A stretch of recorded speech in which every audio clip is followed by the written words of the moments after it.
when we see the word enemy, we have to know who our enemy is. You have to know there's one to be loved and there's one to be aware of. There's one that you should absolutely stay away from and despise.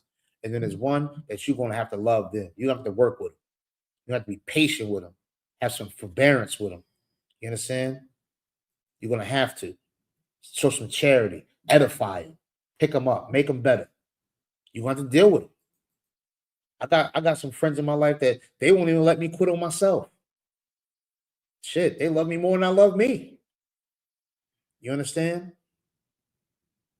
Why? Because we have to learn to love each other and not count each other as enemies. I'm talking about us within this house.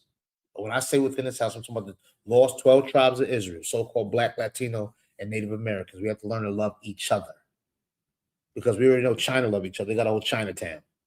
We know the Italians, they love each other. They got a whole little Italy. You know what I'm saying? They got their thing going on, and whatever they got going on, let them happen. We need to focus on our thing, and we not enemies. The white folks do that. They got the mafia and all. They can go and knock each other off or whack each other, whatever they call it. But that's not our culture. Our culture is to love each other. You understand?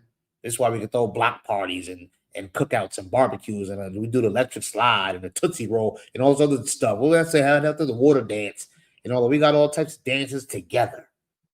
You understand what I'm saying? Because that's our nature, is to be together, not to be enemies. And as soon as something happened, as soon as somebody owe you something, they said something to you, did, or whatever the case may be, might have been an accident, might have been on purpose. But we don't find it in each other to forgive each other and love each other. You automatically mark them off as an enemy. You understand? You automatically mark them off as an enemy, and that's not what we're supposed to do.